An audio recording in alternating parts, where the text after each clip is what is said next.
Assalamualaikum warahmatullahi wabarakatuh. Perkenalkan, nama saya Eka Sulastri. Di sini saya akan menjelaskan tentang proyek UAS saya, di mana topiknya adalah tourism dengan judul pemesanan kamar hotel. Itu di mana ada di deskripsi proyek, aplikasi yang dibuat adalah merupakan suatu sistem informasi online berbasis website yang dapat melayani calon pengunjung hotel untuk melakukan transaksi pemesanan kamar hotel secara online dimanapun berada selama terhubung dengan menggunakan jaringan internet. Dari sisi manajemen hotelnya sendiri, ketika kamar sudah di-booking oleh customer dengan persyaratan yang telah dipenuhi, maka secara otomatis kamar tersebut telah di-booked. Begitu juga sebaliknya, ketika customer memesan langsung ke resepsionis, maka status kamar tersebut secara otomatis menjadi bukit pada websitenya. Tujuan dari sistem informasi ini sendiri yaitu calon pengunjung hotel lebih mudah mendapatkan sistem informasi mengenai daftar kamar yang tersedia pada hotel, kemudian membuat sistem informasi berbasis website yang dapat diakses di mana saja selama terhubung menggunakan jaringan internet, memudahkan dalam pencarian hotel untuk para calon tamu hotel. Kemudian untuk ruang lingkupnya di mana ada pengiriman project, yaitu pada tim kami mengirim produk kami dalam bentuk website dengan fitur pemesanan kamar hotel, dan untuk mempermudah staf membuat laporan di dalam websitenya secara otomatis tanpa harus melakukannya manual lagi. Teknologi yang digunakan yang kami sarankan yaitu prosesor yang digunakan dengan kecepatan minimal 1,19 Hz, menggunakan RAM minimal 512 MB, harddisknya 180 GB dan disarankan minimal 80 GB, mouse, keyboardnya dan monitornya sebagai media peralatan interface saja. Kemudian ada sasaran produk yang dihasilkan dalam bentuk website yang dapat diakses di mana saja dengan hanya mengandalkan smartphone ataupun laptop asal terhubung dengan menggunakan jaringan internet. Produk ini digunakan untuk mempermudah pencarian informasi kamar pada hotel. Produk ini juga mempermudah staf hotel untuk mendapatkan laporan transaksi pada hotel. Kemudian di sini ada daftar definisi. Daftar definisi ini adalah ada semua observation yang kita gunakan pada dokumen selama kita pengerjaan project. Di sini contohnya ada SDLC, UI, UX, RAB, RD, DFD, EI, EO, EKI, dan lain-lain. Kemudian semua abbreviation ini sudah kita gunakan pada dokumen sebelumnya, yaitu estimasi project, dengan masing-masing semuanya mempunyai length atau kepanjangan.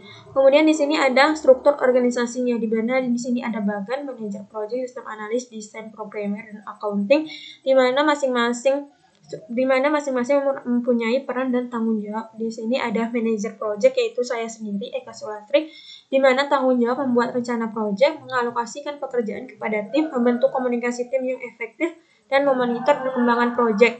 Kemudian ada sistem analis, yaitu Novia Rista Putri. Sistem analis sendiri mempunyai tugas melakukan analisis sistem, merancang sistem, kemudian diimplementasikan pada perusahaan, serta bertanggung jawab terhadap hasil yang ingin dicapai oleh sebuah perusahaan tersebut.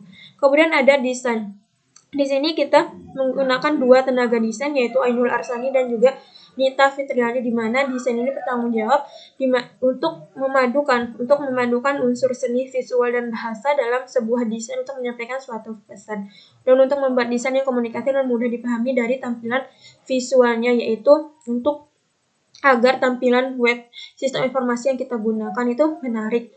Kemudian di sini ada programmer, yaitu Nyoman Agus Sintel, yaitu tanggung jawabnya menciptakan program, yaitu membuat program. Tugas utama memang seorang programmer. Kemudian melakukan integrasi dengan back-end dan front-end, yaitu program dengan program. Setiap perusahaan punya aturan yang berbeda untuk programmer. Kemudian berkolaborasi dengan tim desain. Kemudian ada accounting. Di sini adalah Mariska Fitra Anissa Yumansyah. Accounting akan bertanggung jawab memeriksa dan melakukan verifikasi transaksi keuangan perusahaan, melakukan pencatatan dan dokumentasi, serta bertugas menyusun laporan keuangan secara akurat.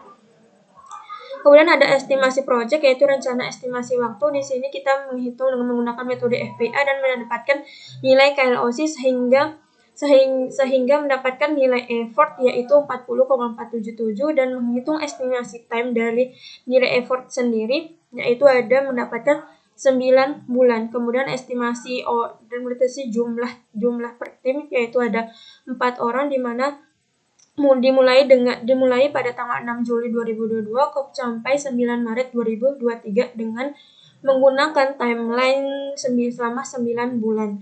Kemudian di sini ada rencana estimasi jumlah pekerja, di mana ada perannya manajer project 1 orang, sistem analis 1 orang, desain interface-nya 2 orang, programmer 1 orang, accounting 1 orang, di mana total jumlah tim dalam satu project itu ada 6 orang.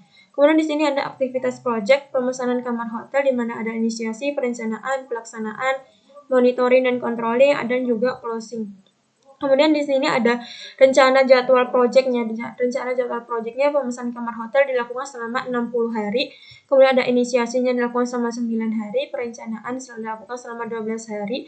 Kemudian pelaksanaan dilakukan selama 36 hari. Kemudian ada monitoring controlling dilakukan dengan 2 hari, closing dengan 1 hari.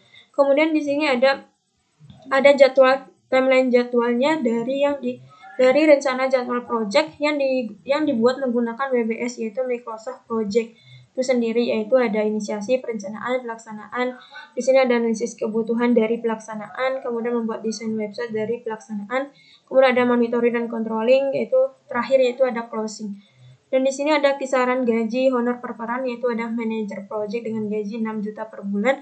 Dengan di sini gaji ada per bulan, per minggu, per harian, dan juga jam.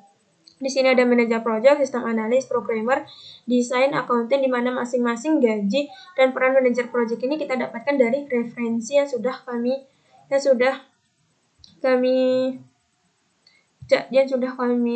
referensi yang kami cari di Google, yaitu kita dapat dari yang sudah ada di dokumen tersebut sendiri. Kemudian di sini ada RAB, contoh RAB yaitu pemesanan kamar hotel berbasis website dilakukan selama 60 hari. Itu ada inisiasi project di mana dilakukan selama 9 hari, di mana biaya total per aktivitas selama 9 hari itu ada 3.884.000. Kemudian ada perencanaan project dengan biaya total dilakukan dengan 12 hari dengan biaya totalnya yaitu 5.179 di setiap harinya. Kemudian ada pelaksanaan proyek selama 36 hari, di mana selama 36 hari yaitu ada rapat tim, kemudian di sini ada 863 totalnya dilakukan selama 2 hari. Kemudian analisis kebutuhan dilakukan selama 3 hari, di mana total biayanya 647, kemudian membuat desain webnya ada 5 hari dengan total biaya per aktivitasnya itu 1.386. Kemudian membuat sistemnya selama 26 hari dengan total biayanya 7.311 hari. Kemudian ada monitoring controlling dilakukan selama 2 hari dengan total biaya per aktivitas 863.000. Kemudian ada closing di mana total per aktivitasnya yaitu 431.000.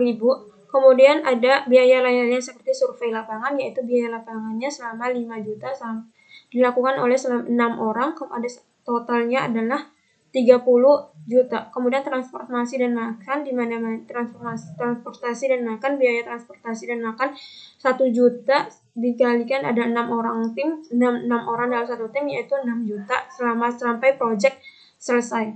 Kemudian ada hardware dan software dengan biaya maintenance-nya 2.500.000, biaya hosting dan domain 2.500.000, kemudian biaya hardware-nya yaitu semua perangkat keras yang digunakan selama pembuatan web, yaitu totalnya ada 20 juta. Jadi RAB total yang diperoleh dalam membuat sistem informasi ini, project ini, yaitu ada 76.567.807 rupiah.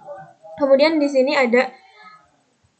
pada lampiran 1 yaitu jalan alur dari sebuah sistem informasi yang kami buat, yaitu ada DFD level 0, yaitu pemesanan kamar hotel, di mana DFD level 0 ini alurnya itu bagaimana jalannya sistem informasi kamar hotel ini terhadap tamu, terhadap admin, dan pemimpin. Kemudian ada DFD level 1 pemesanan kamar hotel, di mana DFD level 1 ini memiliki tahapan menjelaskan bagaimana tahap pada reservasi, check-in, check-out, dan juga laporan. Kemudian di sini ada DFD level 2 pada reservasi. Kemudian pada DFD level 2 reservasi ini menjelaskan bagaimana proses reservasi yang dilakukan pada pemesanan kamar hotel. Ada juga level 2 pada check-in dan check-out, sama juga menjelaskan bagaimana alur check-in dan check-out. Kemudian DFD laporan menjelaskan bagaimana alur pada laporan. Kemudian di sini ada ERD pemesanan kamar hotel, di mana tamu memilih kamar, kemudian membooking dengan melakukan reservasi. Kemudian setelah membooking dengan melakukan disewa, kemudian melakukan check-in, kemudian check-in selama beberapa hari, melakukan pembayaran dengan check-out pada hotel tersebut. Kemudian check-out ini akan menghasilkan sebuah laporan di mana ada bulan, tahun, dan total pendapatan. Mungkin itu saja yang dapat saya sampaikan. Kurang lebihnya mohon maaf. Wassalamualaikum warahmatullahi wabarakatuh.